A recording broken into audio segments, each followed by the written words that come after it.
Di tengah keriuhan dan kegelisahan umat manusia, terdapat pencarian yang tak henti-hentinya untuk menemukan lokasi keberadaan Dajjal, sosok misterius yang dikaitkan dengan kehancuran dan kesesatan. Namun, sejauh ini upaya tersebut belum sepenuhnya memuaskan. Maka dari itu, sekarang kita akan menguak rahasia di balik munculnya Dajjal, dengan petunjuk kunci yang ditemukan dalam kitab suci dan naskah kuno.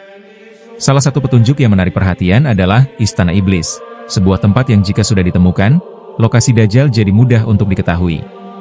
Dalam upaya mencari kebenaran yang sesungguhnya, mari kita menelusuri jejak-jejak yang tertinggal dalam manuskrip kuno, hadits Nabi Muhammad, serta kitab Weda. Dan ternyata, petunjuk-petunjuk itu mengarahkan kita pada satu tujuan yang mengejutkan, yakni Nusantara, tanah air yang menjadi saksi sejarah berbagai perjalanan manusia, dan tempat di mana makna kehidupan akan terungkap.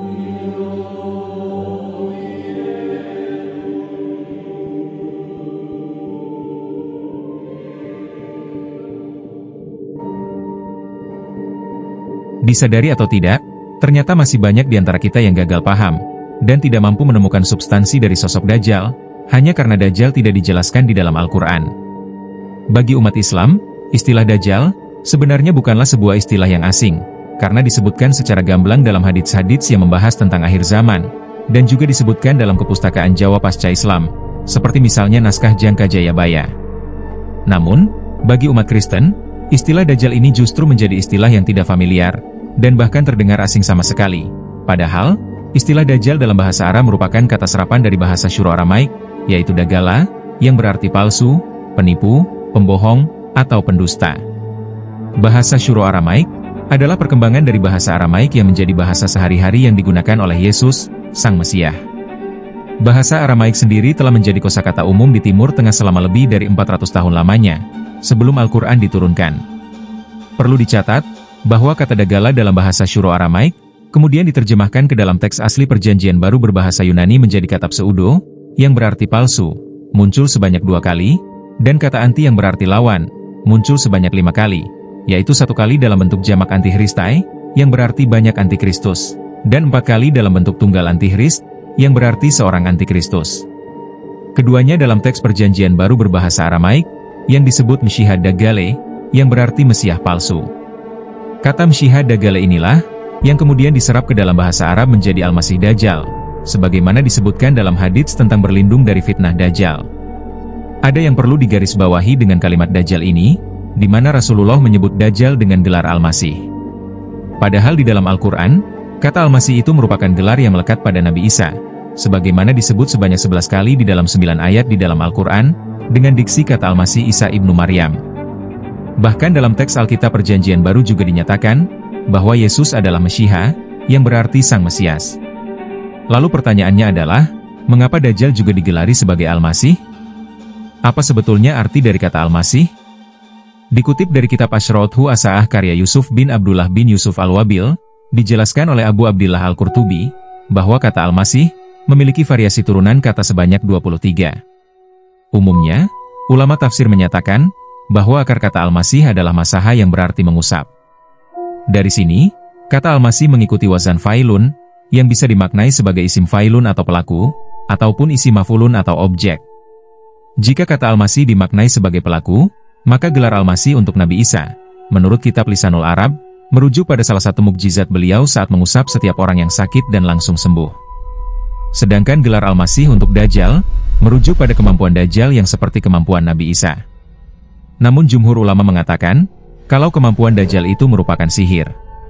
Akan tetapi, jika kata Al-Masih dimaknai sebagai objek, maka gelar Al-Masih untuk Nabi Isa, dimaknai sebagai sosok yang telah diusap, dalam artian dihapus dosa-dosanya, sebagaimana dinyatakan oleh Al-Hafiz Abu Nuaim dalam kitabnya Dalail An-Nubuwah. Sedangkan gelar Al-Masih untuk Dajjal, dalam kitab Jami, Al-Ushul, dimaknai sebagai sosok yang telah diusap, dalam artian dihapus sebelah matanya. Selain itu, beberapa ulama tafsir juga mengatakan, bahwa akar kata Al-Masih adalah Masyihah, yang berasal dari kata sahaya sihusiahatan, yang berarti mengembara.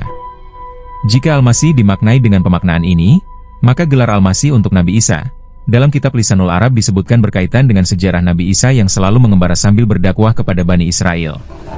Sedangkan gelar Al-Masih untuk Dajjal, berkaitan dengan kisah Dajjal yang juga gemar mengembara dan mendatangi seluruh wilayah di penjuru bumi dengan sangat cepat. Sementara kata Dajjal, berasal dari kata Dajjalu yang berarti mencampur adukan, yang maknanya adalah Dajjala Idzah Samawah, yang berarti merancukan dan mengaduk-aduk. Sampai di sini kita akhirnya menjadi paham, bahwa ternyata ada dua makhluk yang bergelar Al-Masih, yakni Nabi Isa dan Dajjal, yang keduanya akan bertemu di akhir zaman, dan berakhir dengan terbunuhnya Dajjal. Sayangnya, banyak orang yang masih memiliki pemahaman, bahwa Dajjal hanya menjalankan perannya di akhir zaman saja, padahal bukan seperti itu. Satu-satunya literatur yang menjelaskan asal-usul Dajjal dengan lengkap, bersumber pada manuskrip kuno yang ditemukan oleh seorang petani di Palestina, yang kemudian diserahkan kepada seseorang bernama Azad bin Harim bin Syakur di kota Quds, Palestina. Manuskrip kuno ini ditulis dengan huruf Arab kuno, dan diperkirakan berumur sekitar 4 abad sebelum diutusnya Nabi Musa. Potongan manuskrip kuno ini dikumpulkan, diteliti, dan dibukukan oleh Muhammad Isa Daud, yang kemudian ditulis menjadi sebuah buku yang berjudul Dajjal akan muncul dari segitiga Bermuda. Dalam buku tersebut Muhammad Isa Daud menyatakan, pulau yang didiami oleh Dajjal, dikenal dengan nama Jazirah At-Su'ar Rahib wa Ad-Dabbah Al-Halba, yang berarti pulau yang dihuni ular yang mengerikan, dan binatang dabbah yang berbulu lebat. Binatang dabbah yang berbulu lebat inilah, yang telah menjaganya dan dapat bercakap-cakap selayaknya manusia. Selanjutnya, di dalam manuskrip kuno itu disebutkan, saat anak itu berusia 8 tahun, matanya terbuka dan dia menyadari keberadaannya sendiri di pulau tersebut. Dia bertemu dengan binatang berbulu lebat yang bisa berbicara. Binatang itu memberitahunya, bahwa dia adalah anak yang selamat dari gempa di negeri Samirah, dan dibawa ke pulau itu oleh malaikat. Binatang itu mendorongnya untuk menjadi muslim yang taat kepada Tuhan. Seiring waktu, anak itu tumbuh dan menyadari, bahwa dia memiliki kelebihan yang mirip dengan mukjizat Nabi Isa. Dia diperbolehkan meninggalkan pulau untuk mencari kebenaran tentang dirinya, dan memilih sampai Nabi terakhir datang. Dalam riwayat hadits yang panjang tentang Tamim Ad-Dari, Nabi Muhammad menyatakan, bahwa Dajjal berada di Laut Syam atau Laut Yaman, dan akan muncul dari arah timur, dari tempat asalnya. Dalam riwayat hadits lainnya Nabi Muhammad menegaskan, bahwa Dajjal akan muncul di sebelah timur, dan menuju ke arah timur hampir 20 kali. Pertanyaannya, manakah arah timur yang ditunjuk oleh Rasulullah sebagai tempat kemunculan Dajjal? Sementara kita tahu, bahwa saat mengucapkan hal tersebut, posisi Rasulullah sedang berada di Mekah. Jawabannya mungkin ada pada nasihat Nyimas Rara Santang, putri Prabu Siliwangi, yang berganti nama menjadi Syarifah Mudaim setelah ia menunaikan ibadah haji dan bermukim di Mekah. Ketika berada di Mekah itulah, Syarifah Mudaim mewajangi putranya, Syarif Hidayatullah atau Sunan Gunung Jati, untuk menemui kakeknya yaitu Prabu Siliwangi, di sebuah negeri yang berada di arah timur dari Mekah.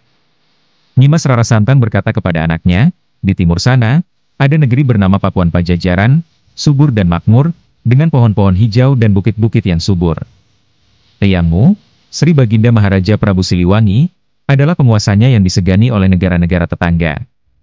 Kamu harus pergi ke sana suatu hari nanti, bertemu dengan eyangmu dan meminta berkah. Dari ujangan Nyimas Rara Santang kepada Sunan Gunung Jati inilah kita menjadi paham, bahwa arah timur yang dilihat dari Mekah itu adalah Nusantara.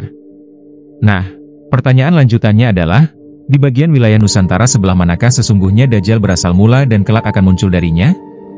Untuk melacak tempat keberadaan Dajjal di Nusantara, maka kita harus melacaknya lewat ciri-ciri lokasi tempat keberadaannya.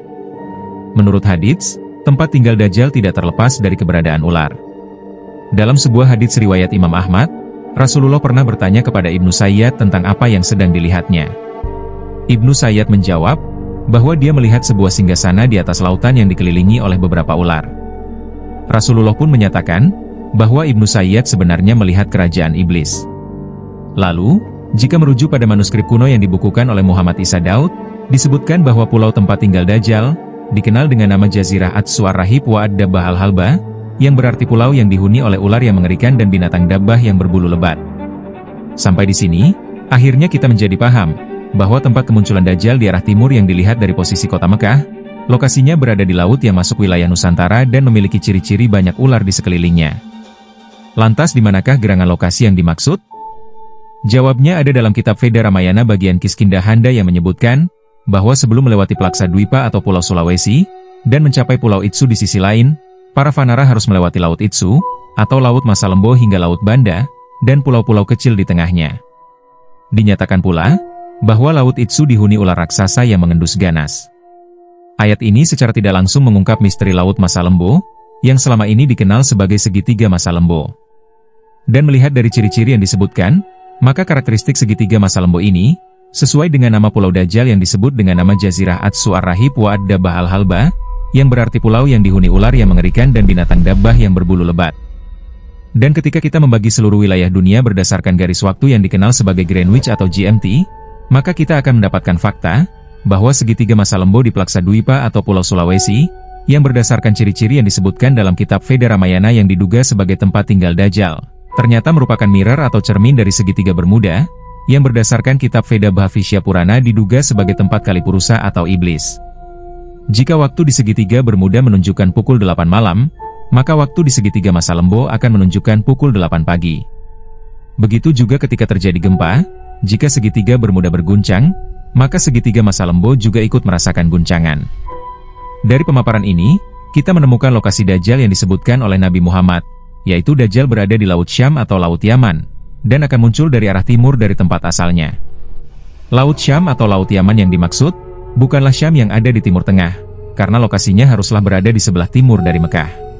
Dalam literatur berbahasa Prancis yang berjudul Nouvelle Description d'Archipel, de Orientale ou Asiatique disebutkan, bahwa kota Makassar memiliki beberapa nama kuno, seperti Zion, Sion, Sian, Sanguin, Cauripana, Getigan, Suppa, Siang, Skiom, Ciom, Cio, dan Syam.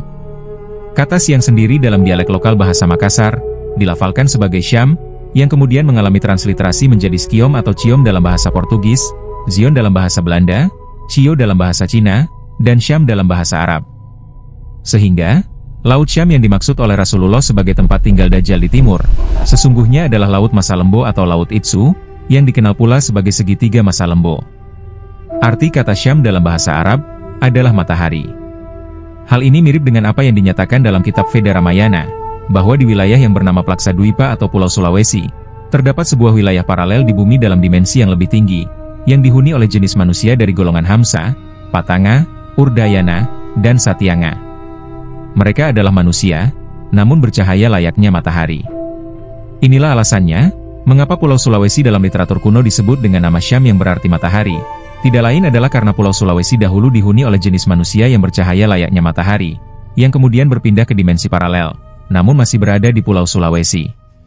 Sampai di sini maka akhirnya kita juga menjadi paham, mengapa di daratan Plaksa Dwipa atau Pulau Sulawesi, juga terdapat wilayah paralel dalam dimensi yang lebih tinggi yang bernama Wentira, yang lokasinya ditandai dengan sebuah tugu warna kuning keemasan, karena warna kuning keemasan adalah simbol dari warna matahari. Sekian materi kali ini, semoga bermanfaat. Terima kasih sahabat cerdas kisah trending telah menyimak, jangan lupa share dan subscribe.